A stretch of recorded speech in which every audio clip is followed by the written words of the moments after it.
Hi guys, just doing a little bit of editing. I wanted to talk to you guys for a little bit about this. It's a little thing that I'm a huge supporter of, and that is physical media.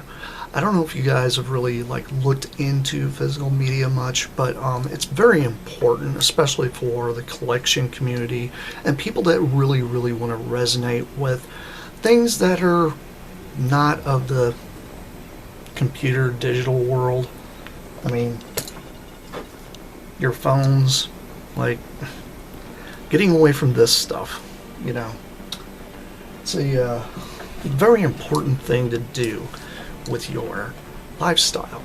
I really think it's highly important because it helps you detach yourself from the fact of using your cell phone primarily for, first off, let's talk about cameras. Coming into digital stuff and getting out of digital stuff and going more analog. Something I've tried to separate myself many times from, because I'm kind of a victim of my own success when it comes to this kind of thing. I myself grew up with just straight film cameras, and this one here in particular in my hand, this little Polaroid, this was my childhood Polaroid camera. It still works to this day. I know it's not the standard white one that everybody sees with the Polaroid, spectrum on it, but hey, it still takes film. By the way, these are brand new. You can still buy film for these cameras, even today.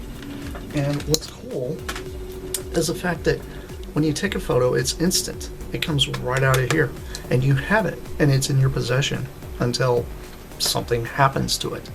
Now, some people are like, well, what's the difference between taking a photo with this and taking a photo with your digital cell phone camera? A cell phone camera you can share pictures with and such. Well, this right here lets you actually capture a moment, and when you capture the moment, it's a one and done. You take the one photo, although it's usually the cartridge itself. This has actually got an empty cartridge in it. But the cartridges themselves, this is where the actual film would be sitting on top of this little metal bit. These actually have a battery built into them, by the way. So you don't have to worry about these having a battery issue. Primarily if the contacts inside get dirty or something like that, you just have to clean them. But you just pop it in. I know it's noisy, but when it does that, what it's doing is it gets rid of the paper. There's a piece of paper over the film itself and shoots the piece of paper out.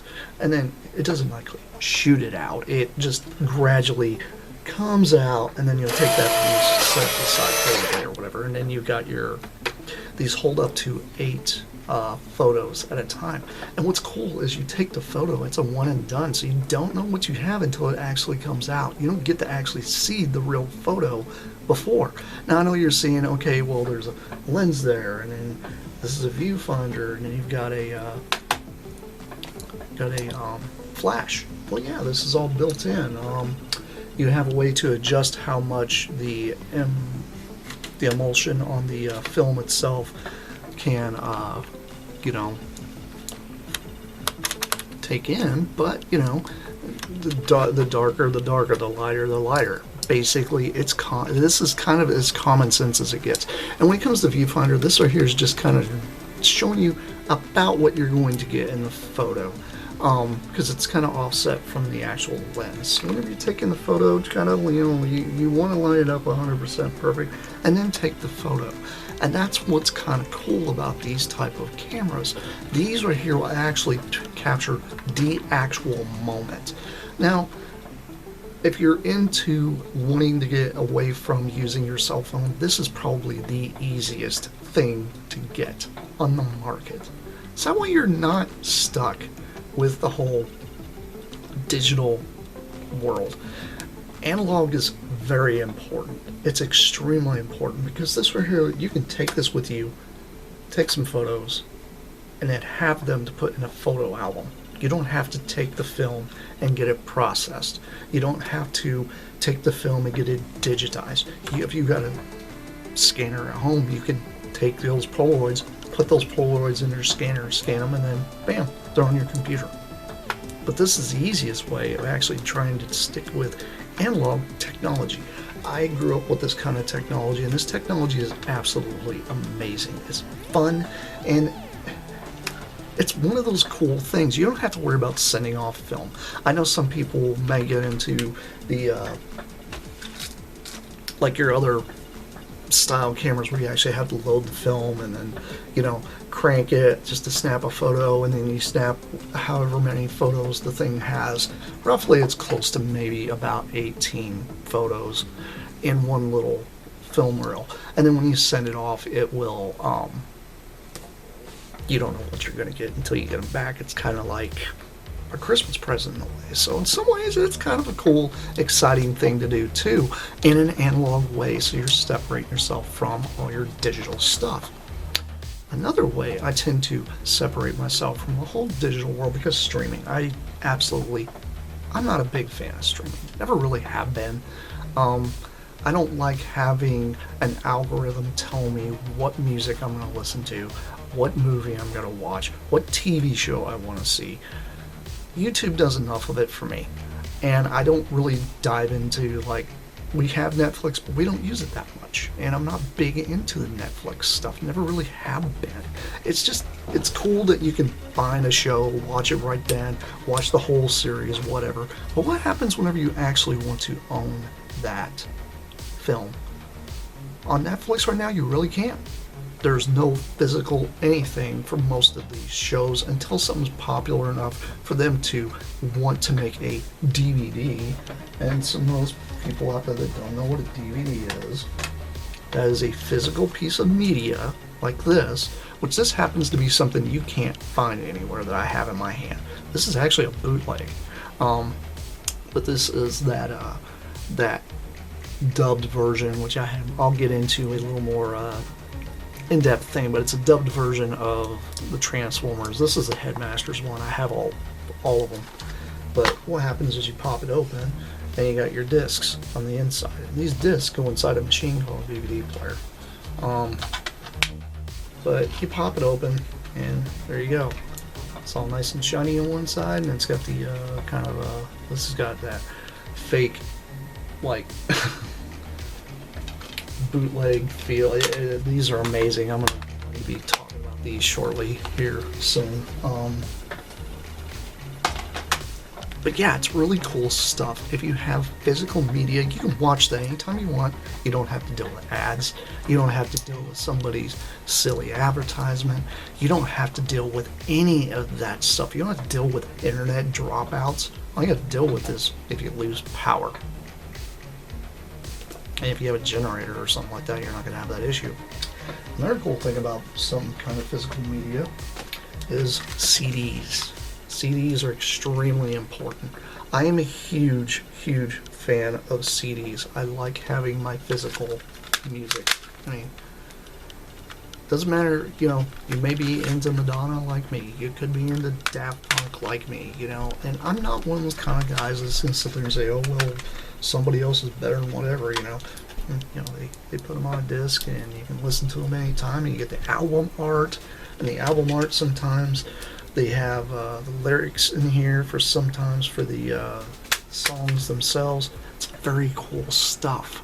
And what's neat about this is I don't have to worry about things like Spotify and all these garbage advertising, iHeartRadio, all that jazz. You know, the reason why some people probably don't even really want to listen to the radio anymore, because most of the time the radio is so full of advertising.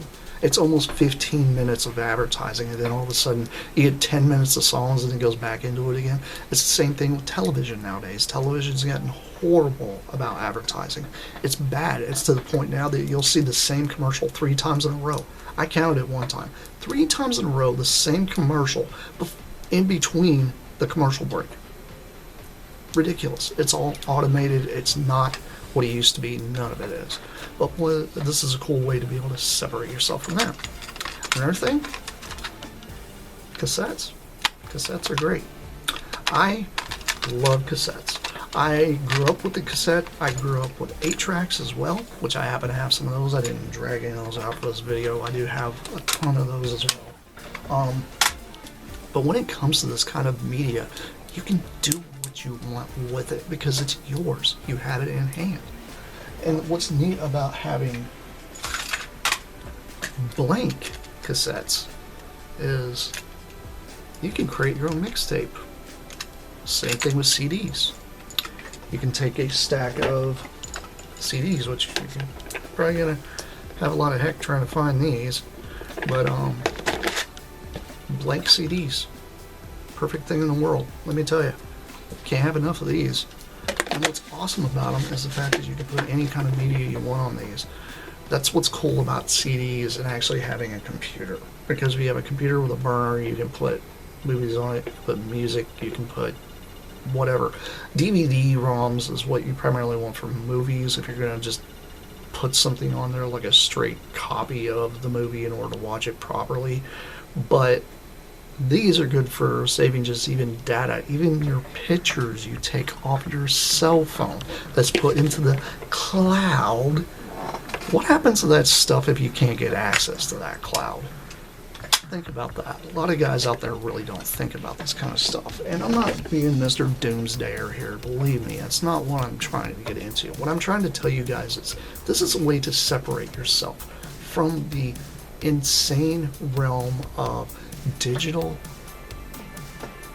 garbage, digital trash, digital, the overwhelming amount of stuff. You know, at this point it's noise. And noise is not good for anybody.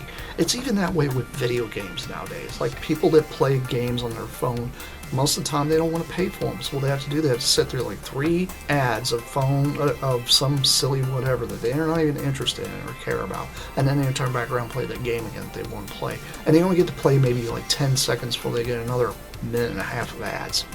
Nobody wants that. That's the same thing whenever you log into Steam. You get hit, bam, this is the newest thing, and then you click off of that and it takes you directly over to the store and, oh, we want you to buy. And all you want to do is play Call of Duty, or you want to play Medal of Honor. I'm a Medal of Honor guy. But, I mean, you see my point. My point is when it comes to physical media is extremely important because it helps us connect with people. You can drag out your CD collection and say, hey, listen to this song that I really, really like, and you don't have to worry about any of this other stuff. If you have a CD player that doesn't have, you know, it's connected to a computer or any of this stuff, you can listen to it. Free will. It's your thing. And people connect with music. People connect with movies, TV shows, video games, any of this kind of stuff. Having physical copies is extremely important, especially in this day and age. I personally have an NES. I have tons of cartridges for my NES. Does it require an internet connection? No. Does it require me to do some updates on it? No. I plug it in, I put my cartridge in, I press power, bam, I'm in the game, I'm playing the game. Immediately. Whatever happened to turning something on, put your game in, and bam, you're going.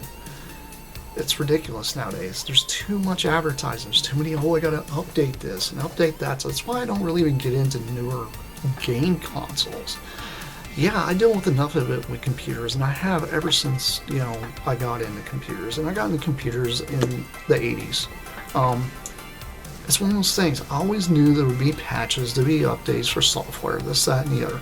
That's because the computer realm to me has always been different than my camera.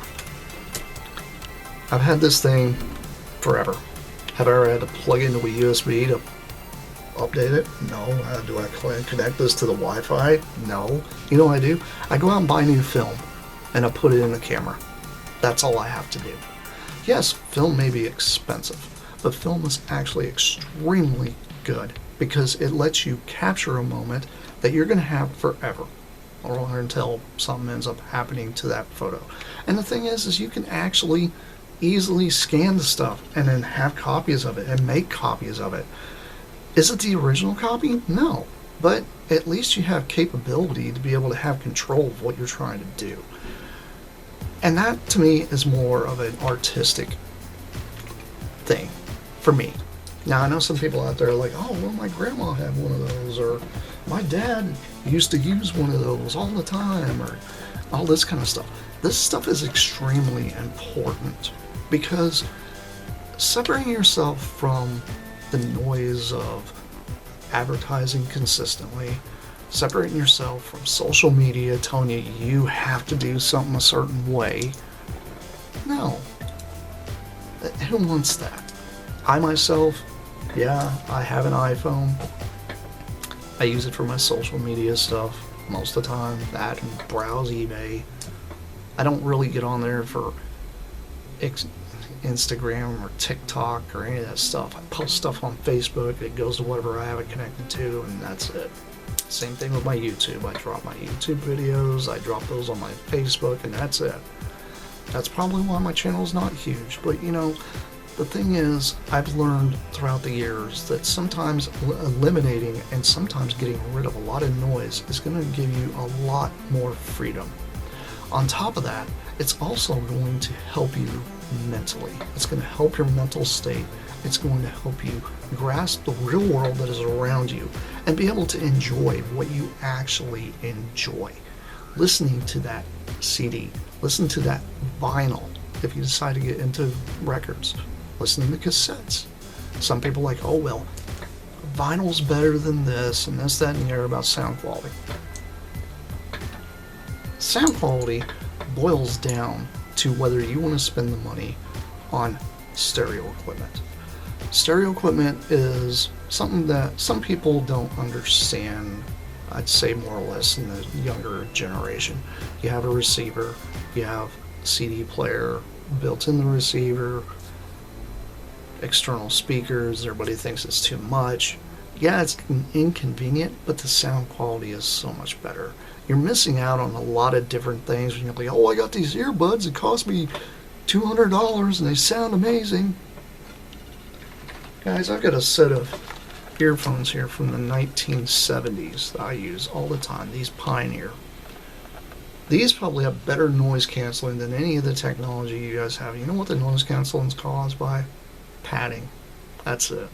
There's no special little wire going through there. There's none of that. This actually has individual knobs on each ear, so that way I can adjust the volume for each ear. So if I hear better out of one ear than the other, I can. Or if it's, you know, not coming in as clear as I want to, and I don't want to mess with the volume on anything else, I can just use this. I use this even on my computer. I've used this on my mixer. I use this on everything. Getting a good set of earphones is great, especially if you're trying to listen to music like me in an apartment. I don't really have a place to put a stereo. But if you're one of those kind of guys that, or girls or whatever, that want to go out there and buy you a stereo because you have one, because you own a house or whatever, get you one. Listening to movies and surround sound is so much better than listening to movies through your little sound bar. I'm just trying to remember what it's called. I mean, I myself have a nice Bluetooth speaker here. This actually isn't bad. This actually has a built-in radio, which is kind of cool. But this is for portable use. I can charge stuff off of it, things like that. This thing's got, you know, crazy capabilities. But the cool thing is, this is a portable unit. I can take this anywhere I want. By having a actual stereo at home, those are really, really important, especially to the aesthetic of your house. Seeing just a TV mounted on the wall with a silly sound bar under it, most people, that's the most boring setup ever. When somebody walks in and they see like a stereo receiver, you have cassettes, and you got your vinyl lined up, and all your CDs lined up, and stuff like that, and you're like, yeah, I listen to music. They're like, okay, cool. And you pop in the music and they're like, wow, I like this song. Whoa, I never heard that riff, or I couldn't understand those vocals that well. Now I can really understand them. It's because of the system that people are using. It's the same thing with televisions. TVs back in the, 50s, 60s, 70s, your CRT, big tube TV, everybody thinks, oh, way too much, and I don't want it anymore. They're the best. The reason I say this is because older television shows were not designed to be high def. Everything you're watching nowadays that's supposed to be 2K, 4K, honestly really isn't. A lot of it's still 780p because it's just being upscaled. And the upscaling sometimes makes things feel very artificial and not right. The only reason, and some people don't even know this, the only reason 2K, 4K, any of that stuff exists is for filmmakers. Like me. We use it to blow up an image to get rid of anything we don't want around the outside of something. If we need to alter an image to make it better, if we wanted an image to have like a slight push in or pull out, and we didn't do it with the camera, we wanted you to do it digitally with a computer, it's made so that way you don't lose any resolution. It has nothing to do with, oh, gotta buy that 4K TV because they made Raiders of the Lost Ark in 4K. No, they didn't. They took the old film made in the mid-80s, ran it through a filter system, and then upscaled it and made it look cleaner. Honestly, to me, I compare this no different to what George Lucas did in the 90s. Whenever he released, and he did this, he took the first 3 Star Wars films and released them in THX. I'm not talking about the ones that are special edition with all this computer enhanced stuff. No, THX. And all they did was run the old films through a filter system to get rid of all the nasty grain, to try to fix the color correction, to fix some of the sound that was garbled. Those are actually not bad copies if you happen to have them, but you can only find them on VHS. You cannot find them on DVD. They didn't exist on DVD back then because they only did 2 box sets of VHS. And they did that, which they're silver box, if you guys don't know this, versus the gold box. The gold box is the special editions with all the added scenes and stuff that people didn't really jive with, like old guys like me, I guess. You know, this is the old man going out. But the point I'm trying to get across is when it comes to physical media, buy what you like. Get what you want. That way you can watch it or listen to it or enjoy it on your terms and not under some umbrella telling you you have to do it this way and this is the only way you can do it. It's not right. Media should be, took in by the way the person wants to take it in. If you want to be that person that's got that analog radio, little analog boombox, and you want to listen to it on the tailgate of your truck while you're having a campfire or just out watching the stars or just, I don't know, chilling on the side of the beach, enjoying an evening, there's nothing wrong with this. Enjoy stuff the way you want to enjoy it. But remember, analog, and so, the analog world is different, but it's actually better in a lot of ways, especially when it comes to enhancing your lifestyle. You'll be surprised how much your life would change if you went out and just bought CDs of all the albums or all the artists that you wanted. Just go out and buy the CDs, because CDs are actually still relatively cheap. They're about $16 to $18 nowadays. That's very, very cheap. Back when I was buying CDs when I was a kid, they were roughly about $10 to $12, so they barely even went up in price. But if you go through and try to do that with movies, movies have gone up quite a bit. It's because it's a different format, different style, more stuff's put into it. The CD, not really. It's not really like they can change how it's designed. It's a CD. It's one of those things. It's a technology that really isn't going to change much. But I know some people out there, what about disc rot? I hear about disc rot. I hear about tapes losing their magnetic stuff. Blah, blah, blah, blah, blah. You back it up. You have a computer. They have tape players that actually you can plug into a computer. Same thing with vinyl to actually record that album onto computer, and then you can transfer it either you can transfer it back onto a cassette if you have a recorder that can actually just record the cassette again. You can do the same thing with CDs. You can just burn them all into a CD if you want.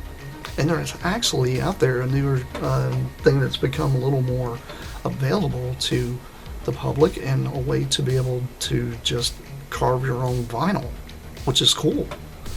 These styles are not going to go away as long as people keep supporting them.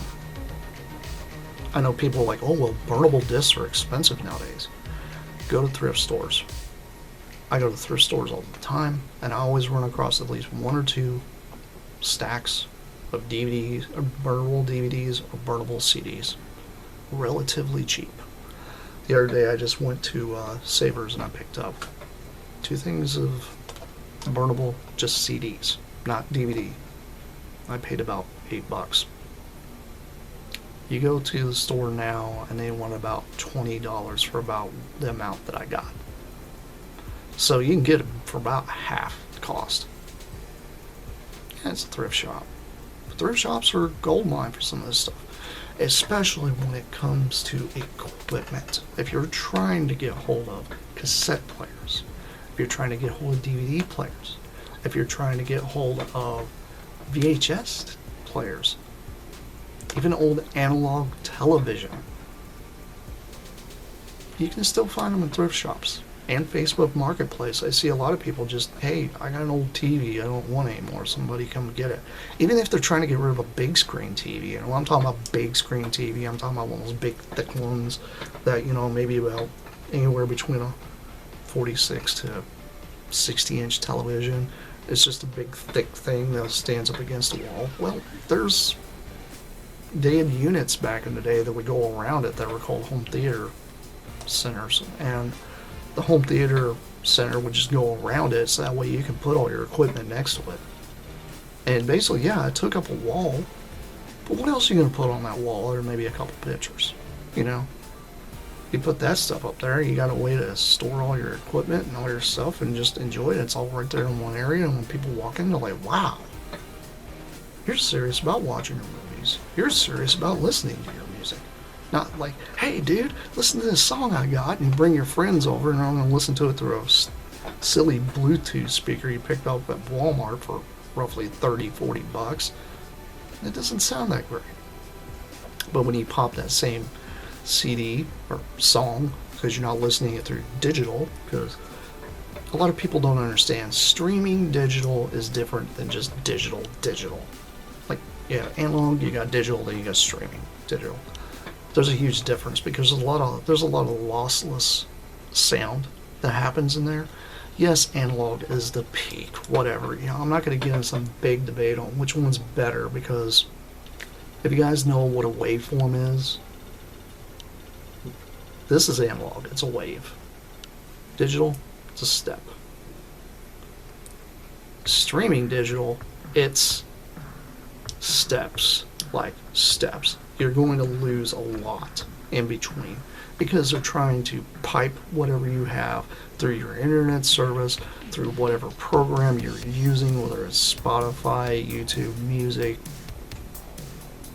I'm not going to say iTunes anymore because they have, what's it, Apple Music now, whatever it is. You're going to lose a lot of audio value there.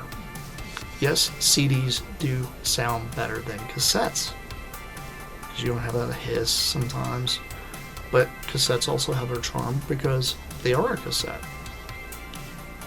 There's stuff on cassettes that you're probably not ever going to find on CD because it was never transferred. Same thing with VHS. There are movies out there that never made it to DVD because they were on VHS and were never transferred.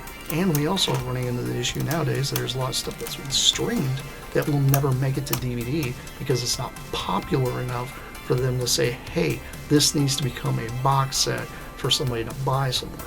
Look at Best Buy. They got rid of their entire physical media thing. And now everybody's clamoring, where do I get my physical media? Thrift shops.